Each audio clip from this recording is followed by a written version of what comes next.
پھر ان کی جان کی حفاظت کس طرح کریں؟ فضل، لوگ کب سے آپ کی زیارت کے منتظر ہیں. سب آ گئے؟ ہاں میرے سرکار. فضل، میں نے فیصلہ کیا ہے کہ علی ابن موسیٰ رضا کو دوبارہ خلافت کی پیشکش کروں.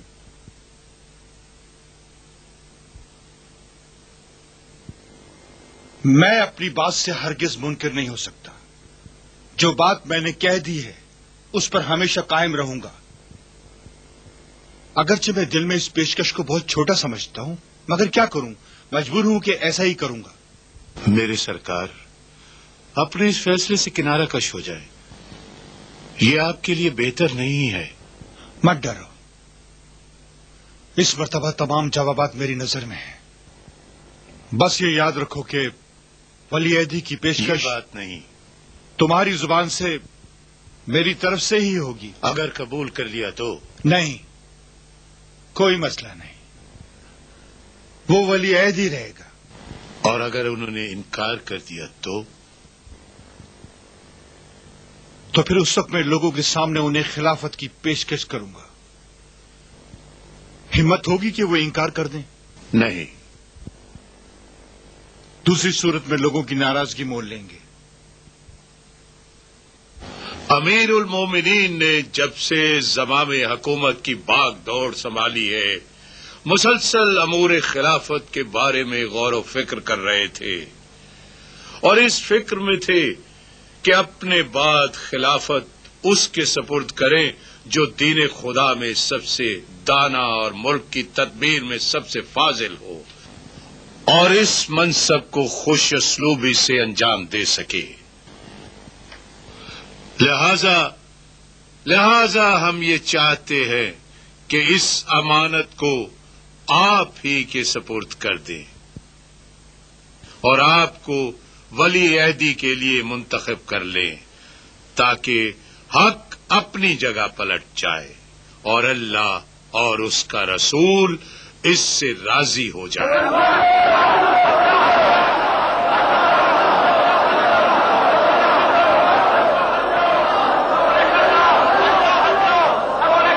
اے ابن سہیل، یقین کرو اللہ ہمارے اعمال و دلوں کی حالتوں کو ہم سے بہتر جانتا ہے، اور اس کی تقدیر سب کی تدبیر پر غالب ہے. میں نے اس کی مشیت کے سامنے اپنے تمام اعمال پیش کر دیے ہیں اور اس کی خوشی کو اپنی خوشی پر مقدم کیا ہے. تم نے جو کچھ کہا میں نے اس پر کچھ غور کیا، لیکن اللہ کی خوشی اور اطاعت اس میں نہیں پاتا. نہیں میرے عزیز چچا کے بیٹے، کچھ غور کریں. فضل نے اگرچہ میری اجازت سے کہا اور اسے وہ تمام باتیں کہہ دیں، مگر میرے مقصد کی صحیح ترجمانی نہ کر سکا.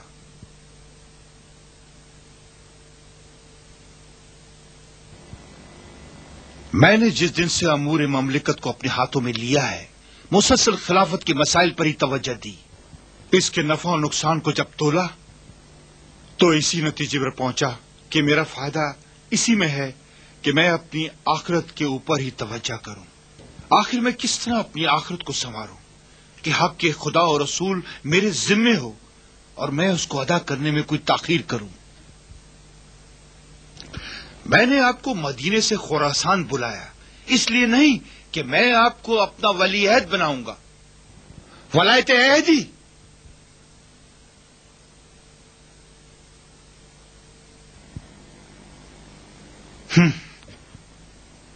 بلکہ اس لیے کہ میں اپنی ذمہ داری کو ادا کروں اور مسند خلافت مسلمین کو آپ کے حضور پیش کروں، تاکہ کل جب قیامت کے دن میں عالم محشر میں محشور کیا جاؤں، آپ کے جد رسول خدا اور بابا علی مرتضی مجھ سے ناراض نہ ہوں.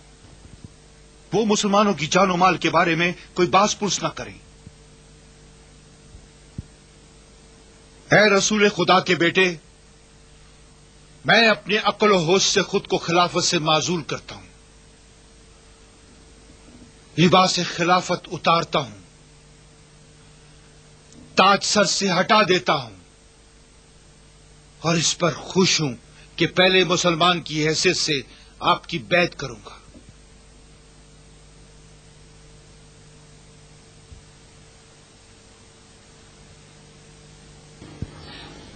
یقین نہیں آ رہا.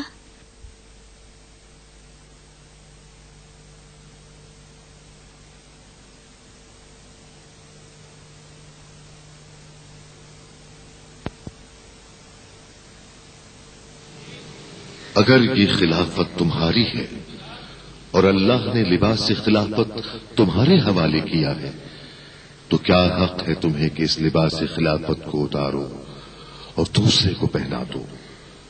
اور اگر یہ تمہاری ملکیت نہیں ہے تو کس طرح ممکن ہے کہ جس چیز پر خود تمہارا حق نہیں ہے کسی دوسرے کو دے دو؟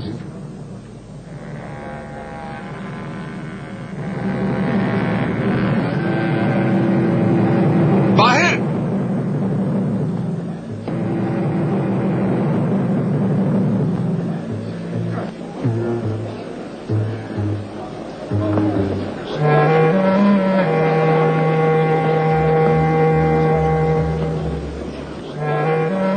بس اگر ایک بات کروں تو قبول کرو گے؟ کون سی بات؟ کہ اس آدمی پر سے ہاتھ اٹھا لو، اپنے آرزوؤں کی تکمیل کے لیے کوئی اور راہ نکالو. کیا مطلب ہے تمہارا؟ میرا مطلب ہے کہ اس سے تمہیں کچھ بھی حاصل نہیں ہوگا. وہ ہم سے مختلف ہے، بلکہ در حقیقت وہ ہم سب سے مختلف ہے. مختلف ہے؟ کس طرح؟ کیا میں اس کو جانتا نہیں ہوں؟ کیوں نہیں؟ شاید ان کو جان جاؤ. آج دوسری بار ان کو دیکھا ہے، اس مرتبہ اچھی طرح دیکھا ہے. ابوالحسن کے چہرے پر وہ بات دیکھنے میں آئی جس کی توصیف ممکن نہیں. ایسی صورت آج تک نہیں دیکھی. وہ احساس جس کو نہیں جانتی. نہیں معلوم کہ کیا کہوں. اس شخص کے چہرے پر بے پناہ ہیبت ہے جس سے میں لرز کر رہ گئی. اتنی طاقت نہیں تھی کہ آنکھیں ہٹا دی. وہ ہم میں سے نہیں ہے. نہ ہمیں دیکھتا ہے، نہ دنیا سے کوئی لگاؤ، حتیٰ کہ خلیفہ سے بھی نہیں. خلیفہ کو اس طرح دیکھ رہے تھے جیسے کسی فقیر کو دیکھتے ہیں. آزردخت، کیا ہو گیا ہے تمہیں؟ کیا کہہ رہی ہو؟ رو رہی ہو؟ ڈر گئی ہوں، بہت زیادہ ڈر گئی ہوں. کوئی شخص، حتیٰ کہ مامون بھی تم سے زیادہ قدرت نہیں رکھتا تھا، لیکن میں اب ڈر رہی ہوں. فاضل، یہ شخص تمہاری سازشوں کا ذریعہ نہیں بنے گا. پرسکون رہو، بیٹھ جاؤ.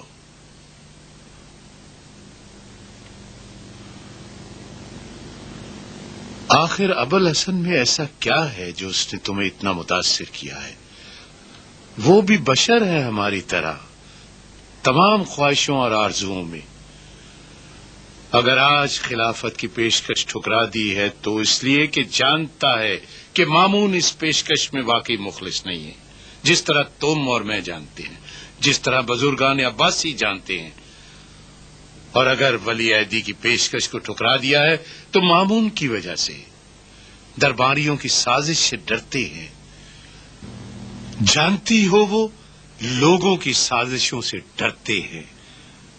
البتہ جب بھی یہ یقین ہو جائے کہ مامون واقعاً انہیں اپنا ولی عہد بنانا چاہتا ہے تو اس وقت ہم سب کی طرح وہ اس سہولت کے اصول کے لیے کوئی راہ نہیں چھوڑیں گے.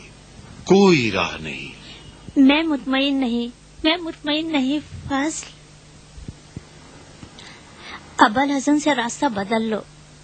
ایسی تدبیر سوچو کہ مامون انہیں مدینہ واپس بھیج دے. ایسا ممکن نہیں ہے. میری ساری سازش کا مقصد ان کو خراسان